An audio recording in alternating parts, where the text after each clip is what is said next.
विश्वको सर्वोच्च धरातलको आवाज महाकुलुम अनलाइन टेलिभिजन। त्यो साझा सम्पर्कमा भएर मैले के भने तपाईहरु माइती घर आउनु पर्दैन, तपाईहरुको किसान तपाईहरुको खेतसम्म म आउँछु र तपाईहरुको समस्या सुन्छु भनेर हिजोदेखि म सम्पर्कमा थिएँ र बिहान जाने तयारी गर्दै थिएँ उहाँहरु किसानको खेतमा। तर उहाँहरु माइती घर आइपुग्नु भएको छ। त्यो एकदमै दुःखद कुरा हो। उहाँहरु आउन नपर्ने गरेर हामीले काम गर्न सक्नु पर्थ्यो। तर अहिले चाहिँ मैले उहाँहरुसँग बसेर त्यो टिमसँग बसेर कसरी सहकार्य गर्ने भनेर मैले उहाँहरुसँग बसेर उहाँहरुसँग छलफल गरेर मात्रै म यता पार्लियामेन्ट आएको। हामीले सहजीकरण गर्नको लागि तयार छौँ र उहाँहरुलाई चाहिँ मैले सबै कुरा पनि भनिसकेको छु र मेरो जति पनि संयन्त्र मन्त्रालयको सबै संयन्त्रलाई लगाएर उहाँहरुको मूल्य निर्धारण गर्नको लागि अथवा के काम गर्नुपर्छ उहाँहरुलाई अहिले तत्कालै के गर्ने र दिगो रूपमा के गर्ने भनेर सरसल्लाह भएर नै मात्र म हाउसमा आएको समस्या समाधान। अब भनिदिनुहोस्, टमाटर फलफुलहरू तरकारीहरू यसरी कृषकहरूले माइती घरमा सडकमा फाल्न पर्छ कि पर्दैन?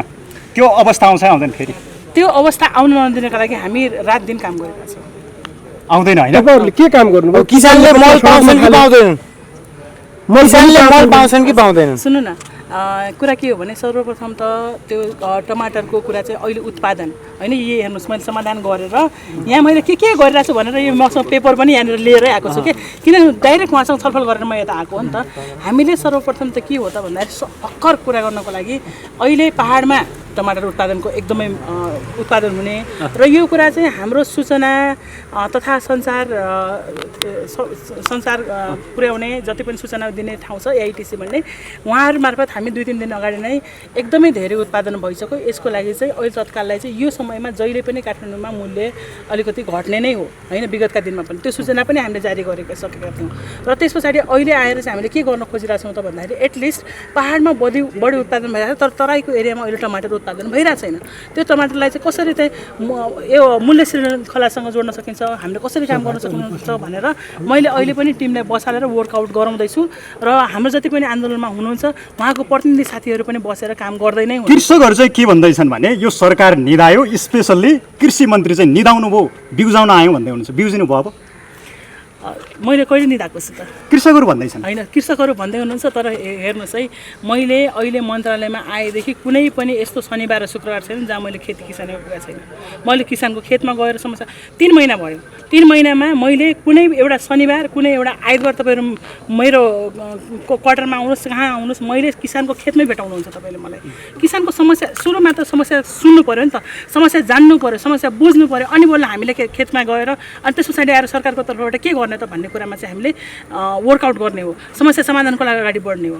मन्त्रीजीले टमाटरको मूल्य घट्छ भन्नुभयो तर उपभोक्ताहरूले 50-60 रुपियाँ तिरेर खानु परिरहेछ, किसानले चाहिँ पाएका छैनन्। त्यो पैसा चाहिँ कहाँ जान्छ? बिचको पैसा त्यो बिचौलियालाई कसरी निश्चित गर्ने त भन्ने कुरा त्यो रूपमा चाहिँ हामीले काम गरिरहेछौँ। हाम्रो कृषि नीति आइरहेछ, विधेयक आइरहेछ, त्यसमा हामी वर्कआउट गर्दैछौँ। भारतबाट तरकारी ल्याउन बन्देज गराएर नेपालको तरकारीलाई चाहिँ विश्वव्यापी बजारमा लानको लागि तपाईँको भूमिका कस्तो रहन्छ? यो सँगसँगै मैले जोडिहालेँ मन्त्रीज्यू, अब यो भइसकेपछि अबको समाधान के भन्ने विषयमा के वर्कआउट गर्नुभएको छ? अब होइन, यस्तो भयो, हामीले चाहिँ अघि पनि बसेर सल्लाह गऱ्यौँ। अहिले तत्काललाई चाहिँ पहाडतिर चाहिँ साँच्चीकै पहाडतिर यतिखेर चाहिँ टमाटरको सिजन हो, तराई एरियामा चाहिँ सिजन छैन भनेपछि त्यो टमाटरलाई चाहिँ हामी तराई एरियामा लग्नको लागि सहजीकरण गर्ने, त्यहाँको फलफुल तरकारी बारीहरूसँग चाहिँ जति पनि हाम्रो फलफुल बजार छ, केन्द्रीय फलफुल बजार, तरकारी बजार छ, उहाँहरूसँग समन्वय गरेर त्यतातिर कसरी लग्न सकिन्छ भनेर त्यसमा चाहिँ हामी वर्कआउट गर्छौँ। पक्कै पनि अब हामीले यो सदन सुचारू रूपले सञ्चालन भएर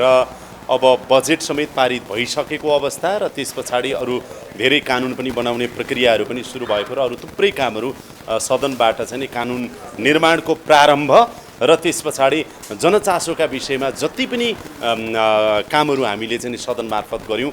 अब सांसदहरूलाई सधैँभरि सदन बसिराख्नु पनि हुँदैन, किनभने हामीले बेला बेलामा जनताकोमा आउँछौँ भनेर जनतालाई पनि हामीले बाचा गरिरहेको भएर अब सम्भवतः आजबाट चाहिँ यो 14 दिनको लागि साउन 14 गतेसम्मको लागि सदन स्थगित हुँदैछ र यो अवधिमा सम्भवतः हाम्रा अधिकांश मान्य सांसदहरू चाहिँ आफ्नो निर्वाचन क्षेत्रमा अथवा जनताको घर दैलोमा सायद उहाँहरू जानुहुन्छ होला।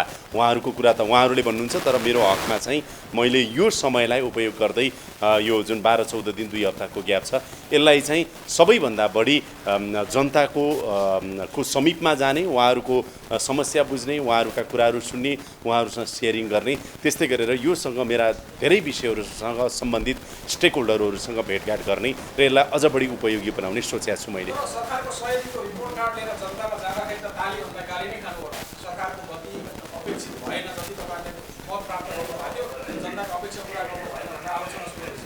मलाई त्यस्तो लाग्दैन। यस्तो छ के हो भने सरकारले 100 दिनभित्रै सरकारले कायापलट गर्छ भनेर यहाँहरूले पनि सोच्नु भएको छैन, जनताले पनि सोचेको छैन। तर जनताले हामीले सरकारको तर्फबाट जुन खालको प्रतिबद्धता सरकारले व्यक्त गरेको थियो, यो सुरुवातको वर्ष भनेको सुशासनको वर्ष हो, त्यसपछि पूर्वाधारका कुरा, आर्थिक समृद्धिका कुरा, अरू सामाजिक विकासका कुरा, मौलिक अधिकारहरूलाई चाहिँ एस्योर गर्ने कुराहरू र अन्तर्राष्ट्रिय सम्बन्धलाई मेन्टेन गर्ने यी थुप्रै कुराहरूको सन्दर्भमा सुरुवाती चाहिँ हाम्रो सुशासनको भएको कारणले गर्दाखेरि पहिलो यो 100 दिनलाई तपाईँले हेर्नुभयो भने सुशासनको सन्दर्भमा सरकारले केही राम्रा सुरुवातहरू गर्ने प्रयास गरेको छ, कतिपय उपलब्धिहरू आएका छन्, त्यसलाई हामीले नजरअन्दाज नगरौँ, व्यवहारिक भएर सोचौँ र 100 दिनमै सम्पूर्ण कुरा एकैचोटि हुँदैन।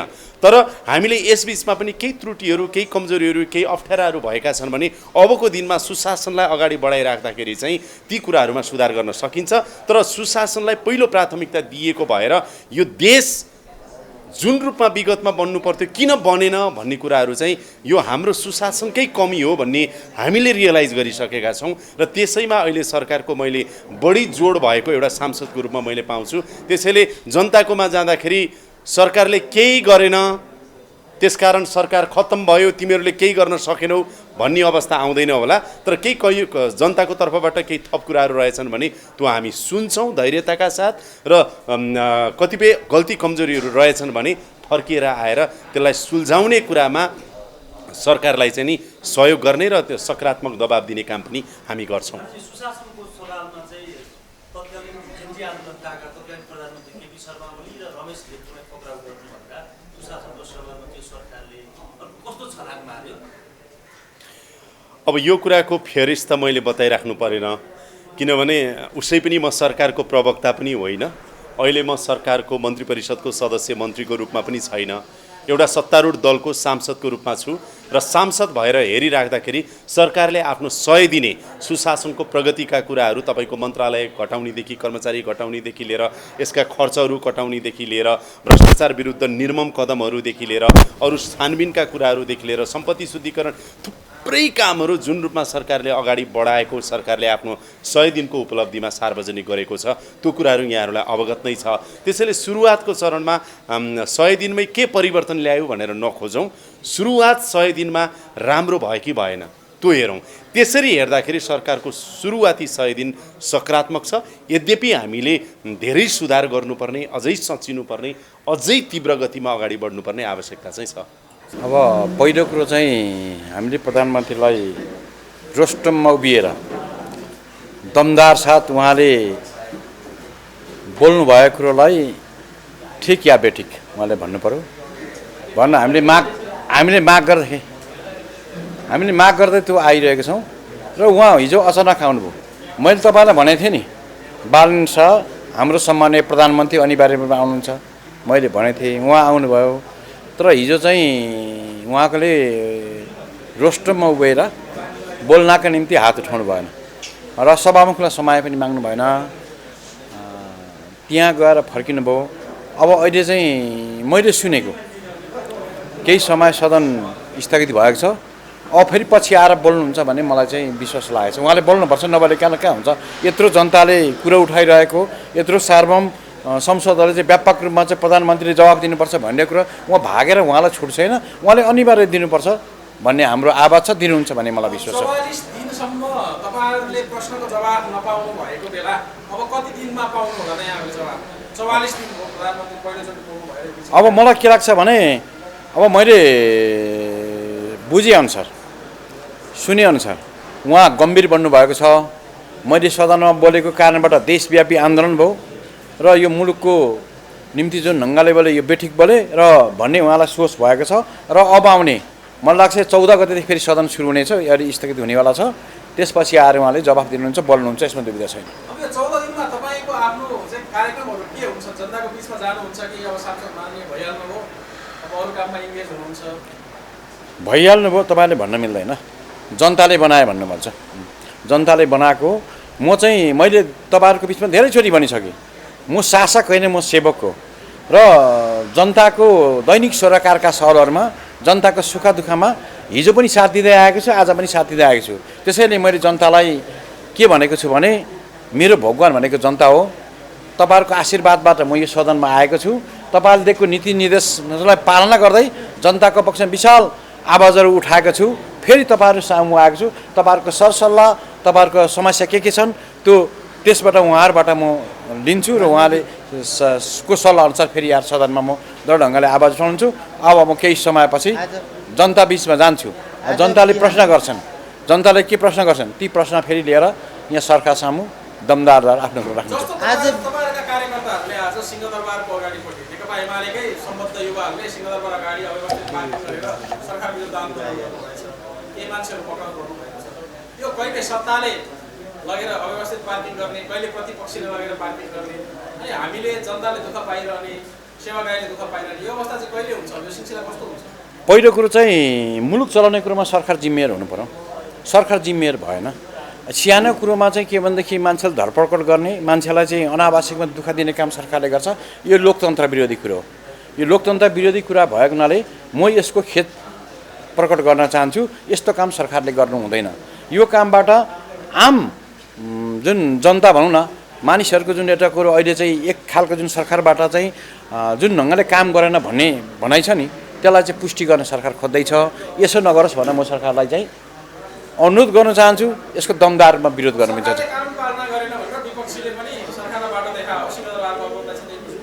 त्यसो होइन, सरकारले विद्यार्थीहरूको आफ्नो माग थियो, त्यो माग पुरा गर्नका निम्ति यहाँ सिंहदरबार छेड्न खोजेको, उहाँले छेड्न दिनु भएन, उहाँले धरपकड गर्नुभयो। यो बेठिक हो।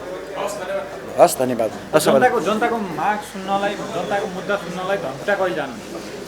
धनकुटा म पर्सिदिन जान्छु। पर्सि जानुहुन्छ? यहाँ बाँदरको एकदम समस्या छ भन्ने आइरहेको छ। जनताले के भन्छन् तपाईँहरूले? अब यो बाँदरको समस्या बारेमा चाहिँ व्यापक रूपमा कुरा उठिरहेको हो होइन।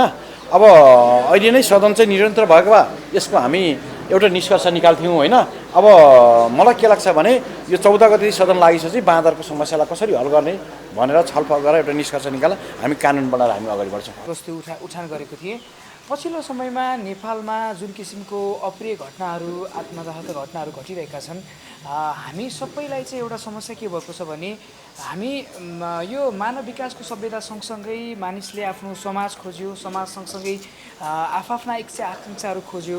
त्यो हाम्रो पुस्ता, हाम्रो बुवा बाजेको पुस्तामा विभिन्न समस्याहरू हुन्थे, रोग लाग्थे, रोग व्याधि हुन्थ्यो।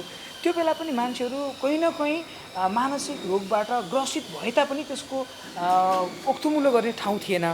तर विकास र प्रविधि अहिले बढ्दै जाँदा चाहिँ हाम्रो देशमा मानसिक रोग होइन, मनोसामाजिक जुन यो रोग छ यो चाहिँ व्याप्त भयो। यसका निमित्त चाहिँ राज्यले, सरकारले चाहिँ यसमा विशेष कदम चाल्नुपर्ने मैले चाहिँ आवश्यकता देखेँ।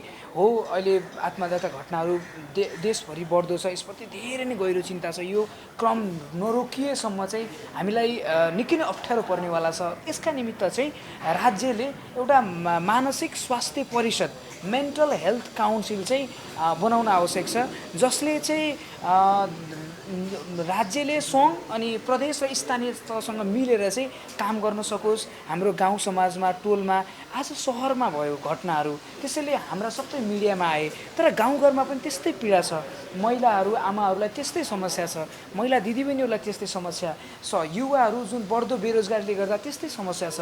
यी समस्याका बावजुद पनि राम्रो परामर्शदाता नभएको कारणले गर्दा चाहिँ यस्ता अप्रिय घटनाहरू चाहिँ समाजमा घटिरहेको देखिन्छ। त्यसकारणले गर्दा चाहिँ मैले आज सदनमा उठाएँ र यसका लागि म निरन्तर लाग्नेछु। तपाईँहरूले पनि, आम नागरिकले पनि यसप्रति चाहिँ गहिरो यसमा अध्ययन गरिदिनु होला र जुनसुकै व्यक्ति पनि यसमा मेन्टल हेल्थ काउन्सिल अथवा मानसिक स्वास्थ्य परिषद बनाउनुपर्छ, यसमा चाहिँ विज्ञ साइकोलोजिस्ट हुनुहुन्छ भने मलाई चाहिँ सम्पर्क गर्न पनि अनुरोध गर्न चाहन्छु। नेपालमा साइकोलोजी पढ्ने TU र KU मा पढाइ हुन्छ, ब्याचलरमा पढाइ हुन्छ, मास्टरमा पढाइ हुन्छ। एउटा विडम्बना के छ भन्दा ब्याचलरमा साइकोलोजीको अध्ययन गराइन्छ तर ब्याचलर पछि चाहिँ लाइसेन्स नपाउने कारणले गर्दा चाहिँ थुप्रै म जस्ता युवाहरू साइकोलोजी पढिसकेपछि ब्याचलर उनीहरू लाइसेन्स नपाइसकेपछि उनीहरू विदेश हिँड्नु बाध्यता छ। त्यस कारणले गर्दा पनि एउटा लाइसेन्सको सिस्टम ल्याएर साइकोलोजी पढ्ने जुन विद्यार्थी हुनुहुन्छ उहाँहरू पास आउट भइसकेपछि लाइसेन्सको एउटा प्रावधान गर्नुपर्छ। त्यो पनि यही काउन्सिलमा जुन मैले भने मानसिक स्वास्थ्य परिषद मेन्टल हेल्थ काउन्सिलमा राख्नुपर्छ भन्ने मेरो चाहना छ र यसमा चाहिँ सम्पूर्णको साथ मिलोस्। आज मैले सदनमा यही बोलेको छु। म फेरि पनि भन्छु, हरेक दिन घटनाहरू घटिरहेका छन्। सहरमा घटना घटे आम सञ्चारले थाहा पायो तर गाउँघरमा हरेक मानिसमा मानसिक रोगले व्याप्त छ। मनोचिकित्सकको निकै नै ठुलो आवश्यकता देखिन्छ।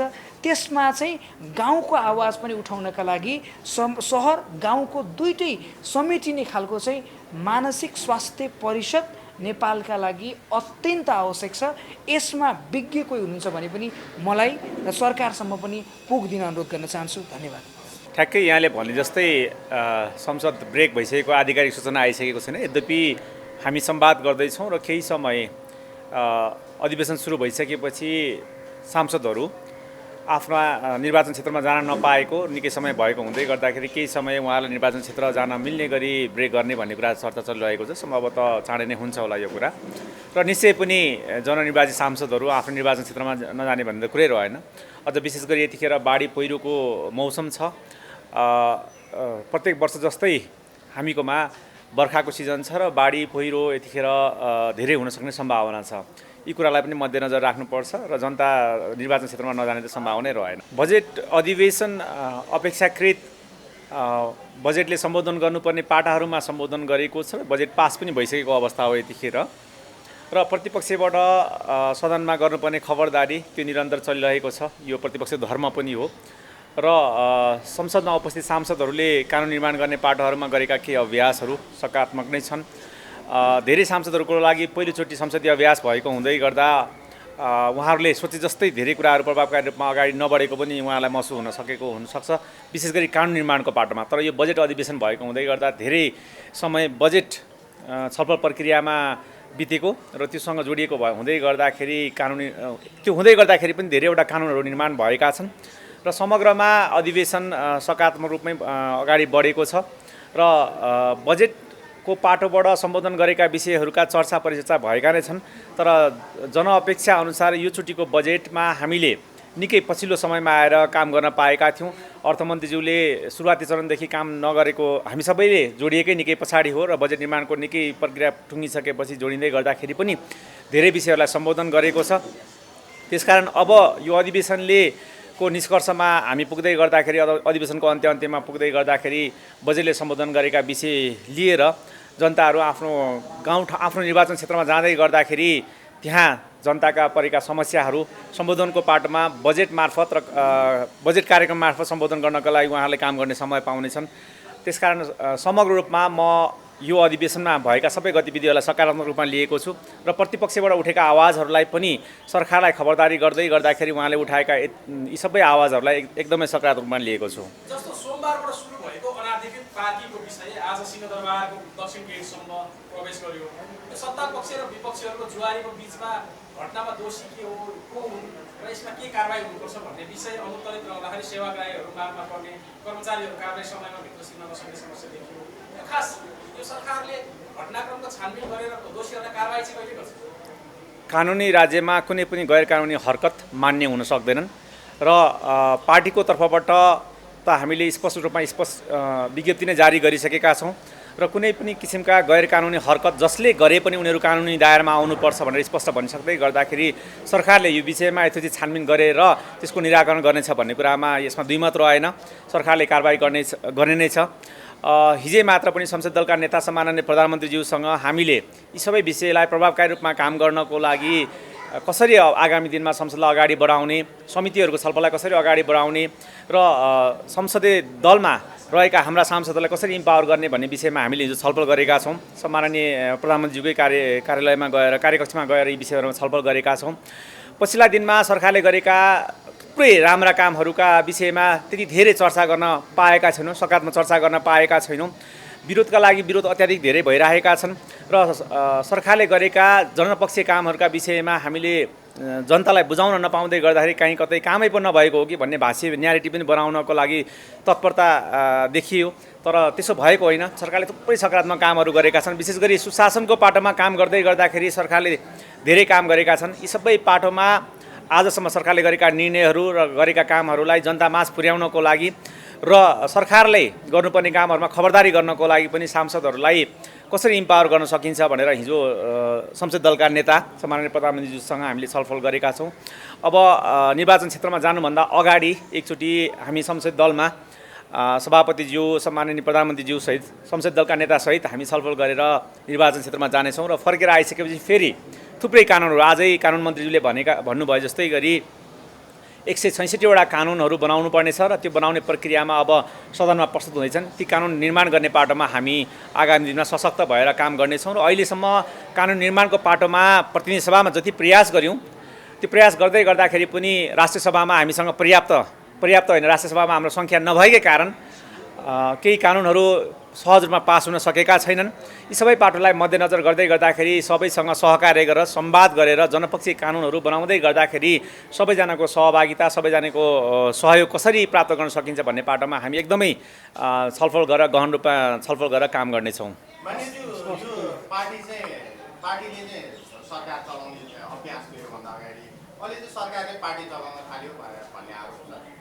विशेष गरेर तपाईँहरूले पार्टीले भन्दा पनि प्रधानमन्त्रीका निजी सचिवहरू जसलाई संविधानले चिन्दैनन् उनीहरूले चाहिँ सरकार चलाइराखेको छ भन्ने विपक्षको पनि आरोप छ र देखिने कुरा पनि त्यस्तै देखियो। यसबारे के टिप्पणी गर्न चाहनुहुन्छ? त्यसो होइन।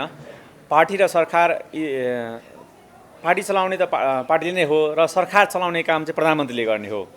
तर सरकार कसरी चल्छ भन्ने कुरा चाहिँ पार्टीले बोकेको विचार, सिद्धान्त र दस्तावेजको आधारमा चल्छ। निर्वाचनमा जानुभन्दा अगाडि हामीले जनतासँग गरेका वाचा, 5वटा बुदामा गरेका करारनामा, विशेष गरी सुशासनको पाटोमा गरेका करारनामा र 100वटा बुदामा गरेका बाछापत्र र ती बाछापत्र पार्टीका आधिकारिक धारणा हुन्। तिनै आधारमा आज सरकार चलिरहेको छ।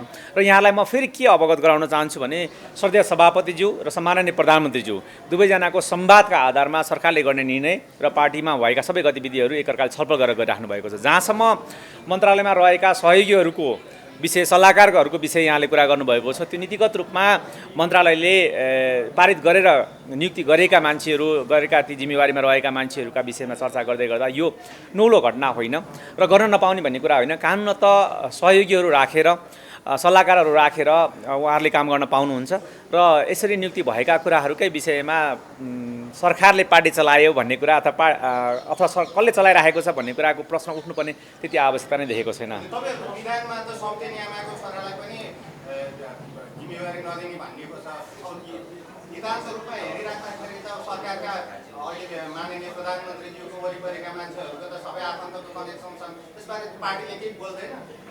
यहाँले जसरी टिप्पणी गरिराख्नु भएको छ मन्त्रीका आफन्त छन् भनेर, यदि कहीँ कतै मन्त्रीले आफ्ना आफन्त दाँतेदारलाई त्यसरी राखेको रहेछ भने न त यो पार्टीको परिकल्पना अन्तर्गत रहन्छ, न त विधि अन्तर्गत रहन्छ।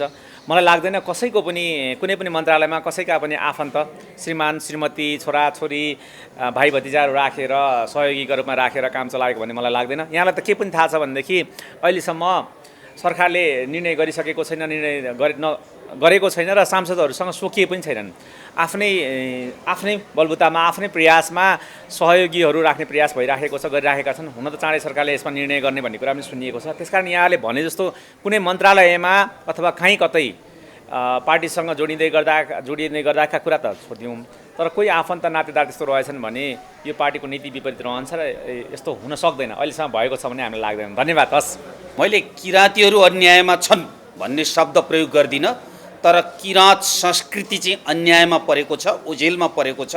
यो मेरो मात्रै बुझाइ होइन, समग्र कोशीको बुझाइ हो र किराँत जसले किराँतलाई बुझेको छ उनीहरूको बुझाइ पनि के हो भने किराँत संस्कृति जस्तो परम्परा धानेको र संसारकै पहिलो संस्कृतिलाई आज हामी ओझेलमा पारिराखेका छौँ। यसलाई ओझेलमा पार्नु भनेको नेपालको एक चाहिँ सम्पत्ति नै हो यो र भविष्यमा पुस्ताहरूलाई यो हामीले हस्तान्तरण गर्दै लानुपर्ने चिजको हामीले प्रयोग नगरेको ठहर्छ।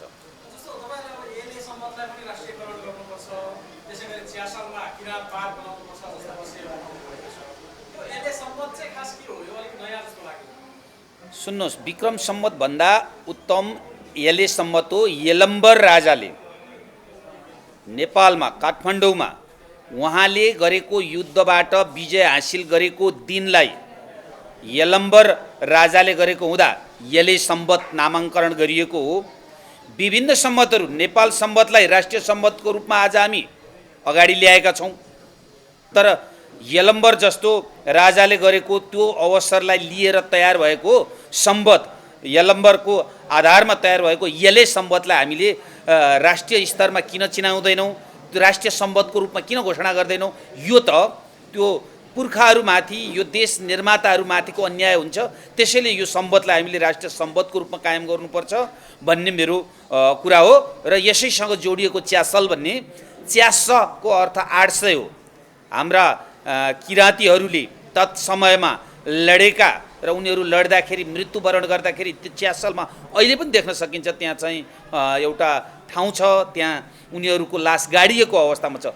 तिनीहरू ती शहीद हुन्, सच्चा शहीदहरूको सम्मानका लागि त्यो पार्कलाई हामीले कम्तीमा किराँतहरूको नाम जोडिएर त्यो पार्कलाई हामीले व्यवस्थापन गरियो भने शहीदहरूप्रतिको सच्चा श्रद्धाञ्जली हुन्छ र नेपाल आमालाई सम्झेको हुन्छ भन्ने आधारमा मैले त्यो कुरा उठान गरेँ। ग्रन्थ घोषणा गर्नुपर्ने लगायतका धेरै कुराहरू एकैचोटि आउँदा चाहिँ कतै माननीयज्यूले अब जातीय राजनीतिको फेरो समात्न खोज्नुभयो कि तपाईँ अब त्यही बाहुल्य क्षेत्रमा निर्वाचन जितेर आउनुभयो, त्यस कारणले नयाँ जातीय राजनीतिको सुरुवात गर्न खोज्नु भएको? यसलाई हामीले त्यसरी बुझ्नु हुँदैन। श्रीजङ्गा लिपि भनेको हाम्रो एउटा चाहिँ लिपि हो जसलाई राष्ट्रले सम्वर्धन गरेन, यसलाई संरक्षण गरेन भने आउँदो पुस्ताहरूले यो लिपि बिर्सन्छ र यो लिपिका आधारमा धेरै विकसित छ। यो लिपिका आधारमा भाषा छ। हाम्रो पूर्वमा बोलिने लिम्बूहरूमा, लिम्बुवान क्षेत्रमा यो भाषाको प्रयोग गरिन्छ। यस्तो भाषा, यस्तो लिपिलाई राज्यले संरक्षण गरेन भने देश कहाँ अगाडि बढ्न सक्छ? यी त हाम्रा सम्पत्ति हुन्, यी हाम्रा धरोहर हुन्।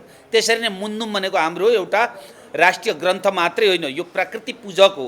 प्रकृतिको संरक्षण गर्नुपर्छ भन्ने यसले ज्ञान दिएको छ। हेर्नुहोस् त, आज विज्ञान प्रविधिको युगमा संसारले, WHO लगायतकाले के भने र UN ले के भन्यो?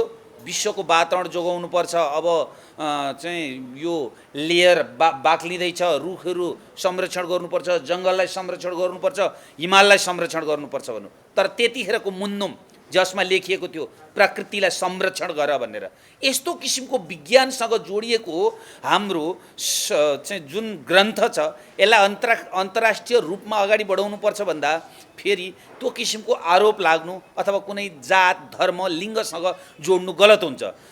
एउटा कुरा स्मरण रहोस्, किराँत सभ्यता कुनै जात, कुनै धर्म वा कुनै लिङ्गको पेवा चिज होइन र यसलाई संरक्षण गरौँ, यसलाई अगाडि बढाउँ, मुन्नुमलाई राष्ट्रिय विषय बनाऊँ, राष्ट्रिय ग्रन्थको रूपमा विकास गरौँ, खुवालुङलाई संरक्षण गरौँ, खुवालुङको संरक्षणमा हामी लागौँ भन्नु भनेको कुनै जात, धर्म, लिङ्ग भन्दा माथि उठेर समग्र राष्ट्रका यी रकममा नमोलिने यी सम्पत्तिहरू हुन्, यिनीहरूलाई संरक्षण गरियो भने आउँदा पुस्ताहरू 50-100 वर्ष पछाडि हामी विश्वको सांस्कृतिक रूपमा सबभन्दा धनी मुलुकको रूपमा बाँच्न सक्छौँ यदि यिनीहरूलाई संरक्षण गर्यौँ भने।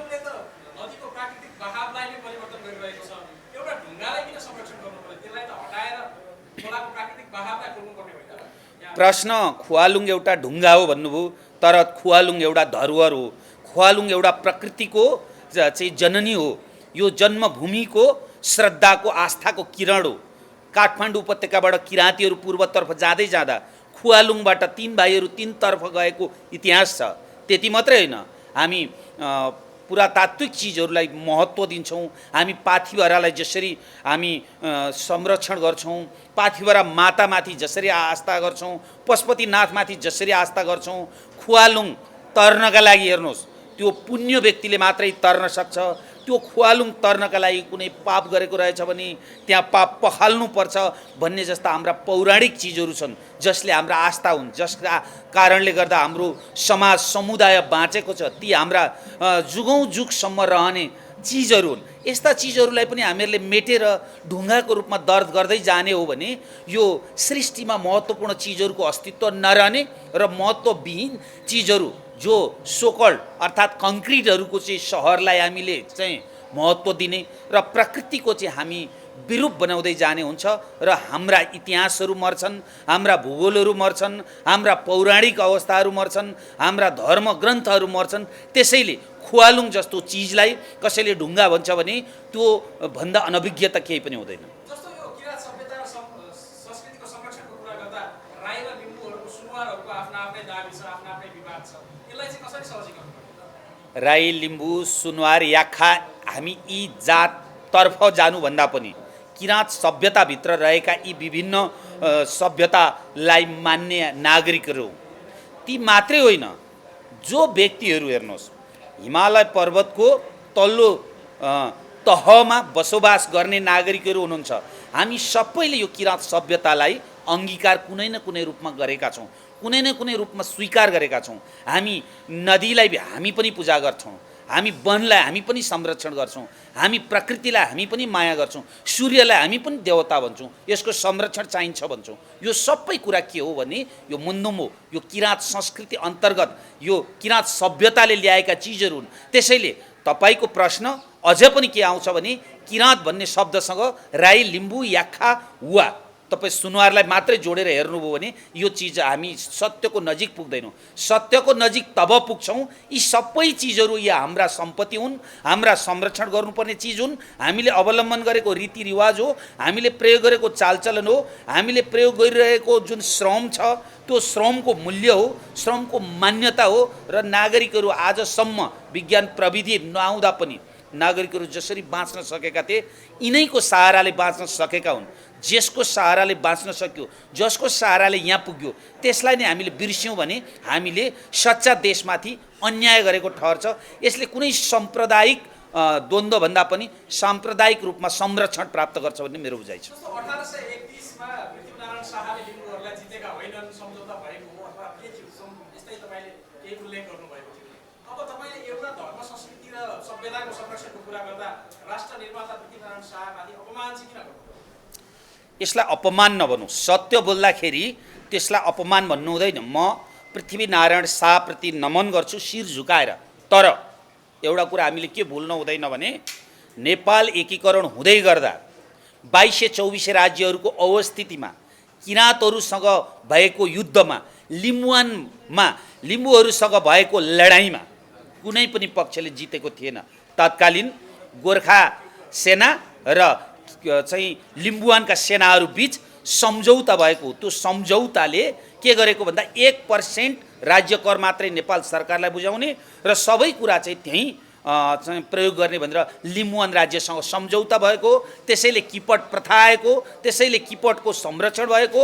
त्यो किपट प्रथालाई कायम राख्ने भनेर 2021 सालमा गजेटमा उल्लेख भएको कुरा मैले संसदलाई देखाएको छु। नेपालले त्यसलाई स्वीकार गरेको कुरा। इभन 7 दल र गिरिजाप्रसाद कोइराला बीच भएको सम्झौताकै क्रमको पछाडि नेपालको चाहिँ नेपाल सरकार र गिरिजाप्रसाद कोइराला ले सरकारको नेतृत्व गरिराखेका बेला विभिन्न किराँतलाई सभ्यतालाई संरक्षण गरौँ भन्ने र विभिन्न पूर्वमा चाहिँ रहेका साथीहरूले गरेको सम्झौतालाई हेर्ने हो भने पनि आज त्यसमा उल्लेख भएको यो चिजलाई स्वीकार गरेको छ। राज्यले स्वीकार गरेको कुरा बोल्नका लागि हिचकिचाउनु हुँदैन, डराउनु हुँदैन, यसले कसैको अपमान हुँदैन। सत्य यही हो। पूर्वमा लिम्बुवानसँग तत्कालीन अवस्थामा गोर्खा सेनाहरूले जितेको होइन, सम्झौता गरेर एउटै देशमा बस्न भएको सम्झौताको दस्तावेज हो। त्यो दस्तावेजलाई संरक्षण गर्नुपर्छ। त्यो दस्तावेज हाम्रो सम्पत्ति हो। त्यसको आधारमा हामी नेपाल एकीकरण भएको हो भन्ने कुरा हामीले भन्न भुल्नु हुँदैन। र यी चिजहरूलाई संरक्षण गर्दा कसैले चाहिँ यसको सन्दर्भमा भ्रम फैलाउँछ भने तपाईँ हामीले नि त्यो भ्रम चिर्नुपर्छ। मेरो बुझाइ यही हो।